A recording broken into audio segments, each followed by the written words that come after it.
Hey students, welcome to week 7 of this course. So last week you guys were supposed to have started your research project. So you picked your research project and then you answered the first question to the research project. So we need to answer 4 questions for this project. But I want to reiterate a couple things. What we're doing with this project, the most important thing is we're learning how to A, conduct academic research, and then B, learn how to cite that research.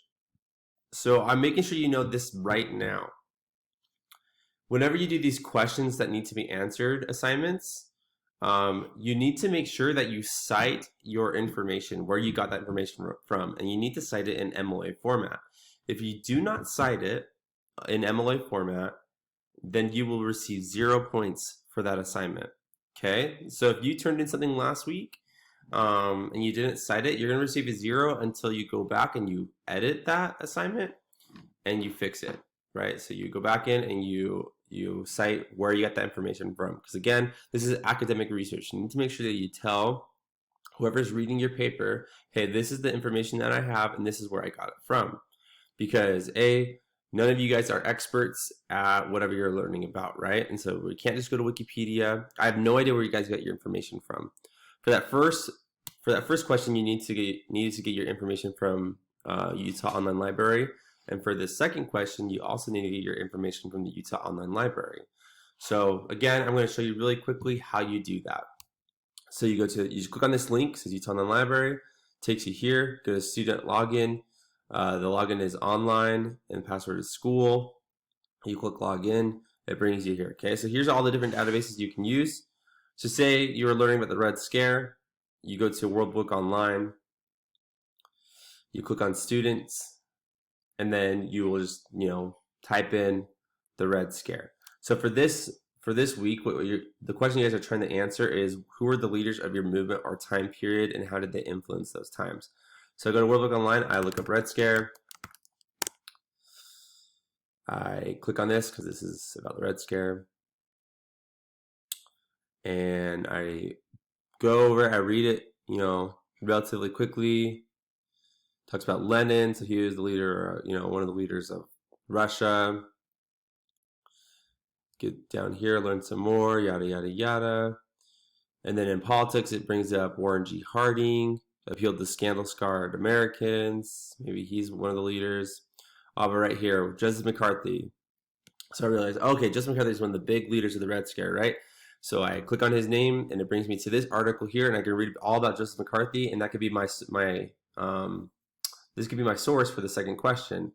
So I write here in 4 to 5 sentences, or sorry, not 4 to 5, 5 to 7 sentences, all about Joseph McCarthy and the things I learned about him.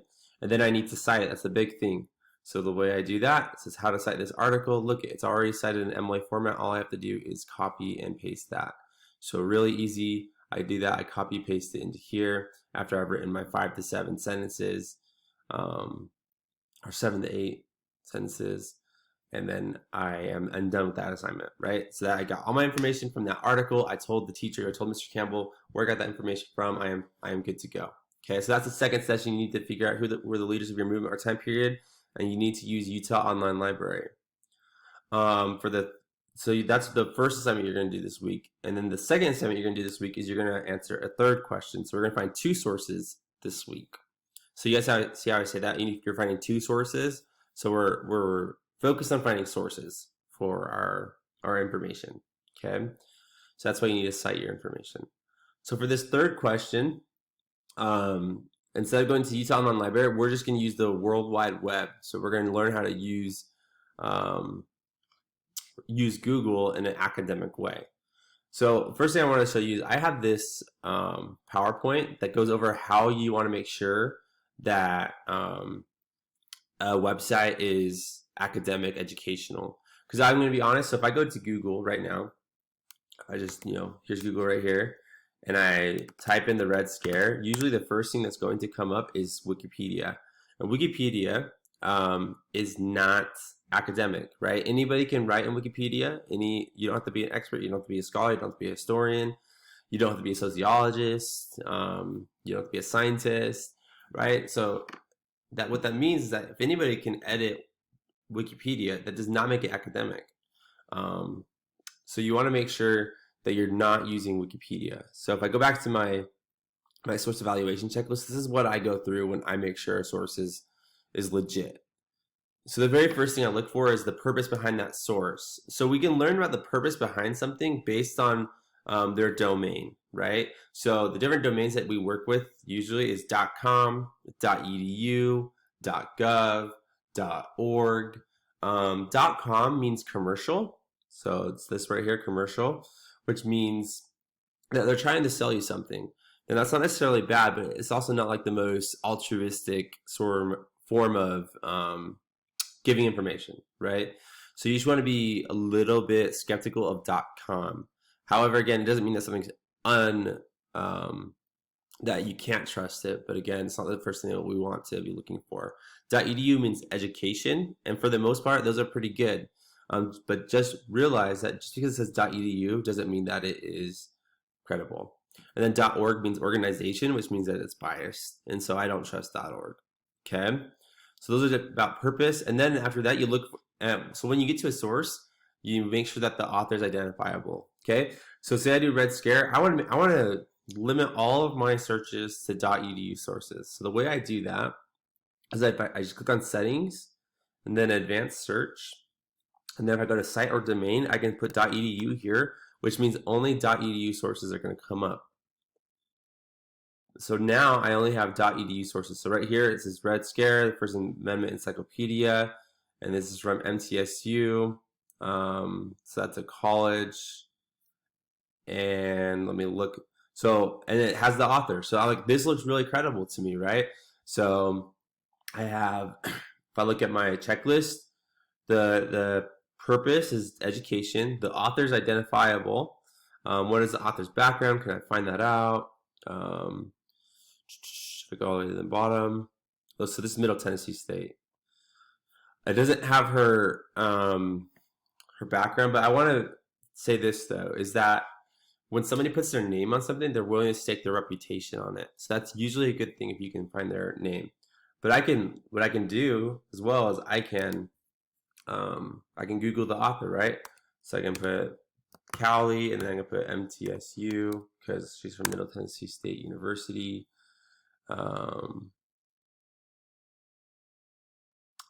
Looks like, you know, I'm not finding much about her, but it still doesn't mean that's not credible. So we can go through our checklist.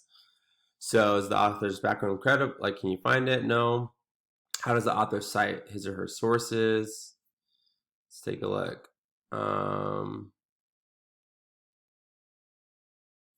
So he has links to other websites, and I wonder if that is like I'm showing you my sources.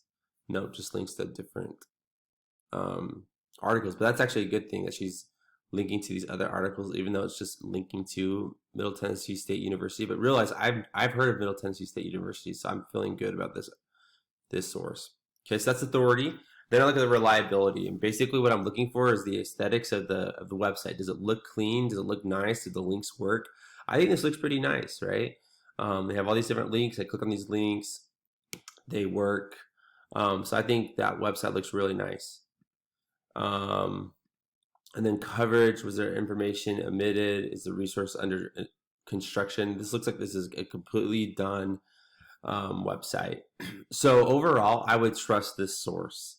There's some things I couldn't find. I couldn't find the author's credentials, and I couldn't find like how she cited her sources, but she does have these links to these different articles from these different professors, which makes me think that she's saying, hey, like, no, this is credible because all these other professors are saying it as well. So I really trust this source. So again, what I would do when you guys are on Google is I would be going through this checklist, right? Looking for the purpose, looking for the author, looking for the reliability, looking for the aesthetics of the website. And this is really, really essential because, again, the whole point of why we're doing this is to conduct academic research and then to cite that research, okay? So keep that in mind. So if I'm going to use this source, and so like I read this source and it answers my third question, which is what made that movement or period unique or set apart. And so I find something in this that makes like, oh yeah, that tells me that answer. I would write in 7 to 8 sentences about how that period is unique or set apart according to that source, and then I would need to cite that source in MLA. Now, when we go to the World Wide Web, the worst part about it is that there's nothing that has that already in MLA format. So what I usually go to is I go to Al Purdue. Al Purdue is really just a place that you can learn how to cite things in MLA format. So the cool thing about Al Purdue is that it tells you how to cite things. So I can go here, there's MLA format and style guide. Say I want to learn how to cite a website, I can go to MLA cited electronic sources, and it can tell me how to cite a website, right? Citing an entire website name or an article on a website, a page on a website. But what's also nice about Al Purdue is you can see here, they have a citation machine. So I can just copy paste this right here, and I can cite it. I can put it into this citation machine and click on cite. And then it will take me here, and it'll say, this is what we found. So they found this thing called the Red Scare. It looks like the author is Marcy Cowley, so it looks like it's the right thing. And it said, here's what we found. And then you click on final step. And so they said the name of the article is Red Scare. You just want to double check. Okay, yep, name of the article is Red Scare. Author is Marcy Cowley. Website title is Red Scare, is that right? Website title is not Red Scare, it is MTSU. So I'm going to change that. So I'm just going to go over here, put in MTSU. I think that's what it is. Yep, MTSU. So the website name is usually the thing before the .edu. Publisher, they might not have a publisher. I don't see anything that says, hey, this is the publisher, so I'm not going to put anything there. And then does it have the published date? It does not, it looks like. So I'm going to leave that blank as well. So realize that the less information you have for this, the less credible your website is. But again, I've looked through all this, and I'm pretty sure it's credible. So I click on Create Citation, and then it just creates it there. So I would just copy paste that, and then I'd copy it and paste it into my assignment right here. So that's really it. I mean, you want to make sure when you go to Google, you find credible sources, and you want to go through this PowerPoint, and then you want to cite it. And I cite it through Al Purdue, and I use the citation machine. But also, if you want to make sure that it's legit, the easier way to do it would be just to, look at these different things and find the correct citation for it. So I would cite an article on the website for this one. Okay. All right. Let me know if you guys have any questions. Again, make sure your citations are legit. And if you have questions, feel free to email me. Okay, guys, have a good week.